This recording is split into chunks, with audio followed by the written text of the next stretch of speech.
Et Baroque, on termine avec la télé, justement. C'est parfaitement pensé, avec tout ça. Une fiction qui s'appelle Tu vivras ma fille, c'est sur TF1 à 21h. L'an dernier, en fait, dans une des émissions de notre confrère Olivier Vous êtes à Delacroix. TF1 en ce moment. Hein. Oui, c'est tellement rare, autant en profiter. Je disais dans une émission d'Olivier Delacroix, je découvrais l'an dernier l'histoire de Karen Ayash. Elle s'est battue pour trouver un traitement destiné à sa fille qui est atteinte d'une maladie génétique rare, le syndrome de Sanfilippo. C'est une histoire vraie. Une maladie neurologique dégénérative qui provoque une hyperactivité chez l'enfant jusqu'à l'âge de 6 ans environ, avant que la motricité ne soit atteinte, et l'espérance de vie des petits patients est en moyenne de 10 ans.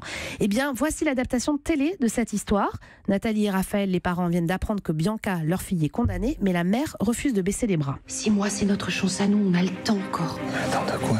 Tu trouves un traitement? Il le faut. Quand elle aura 6 ans, après, ce sera trop tard. Mais il n'y a pas de traitement, Nathalie. Ça fait 2 mois qu'on nous le répète. On a vu tous les spécialistes. Mais eux, ils nous disent qu'il n'y a pas de traitement. Moi, je te dis qu'il n'y en a pas encore.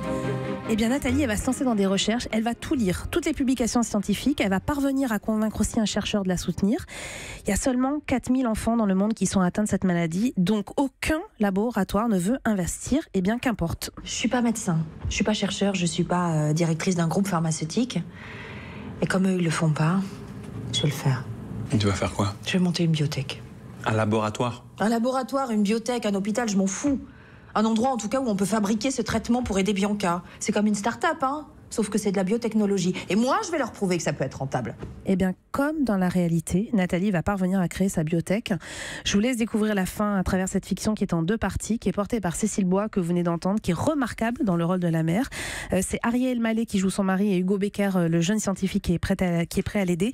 C'est quelque peu larmoyant, mais le combat cette mère devrait quand même vous garder devant l'écran jusqu'au bout.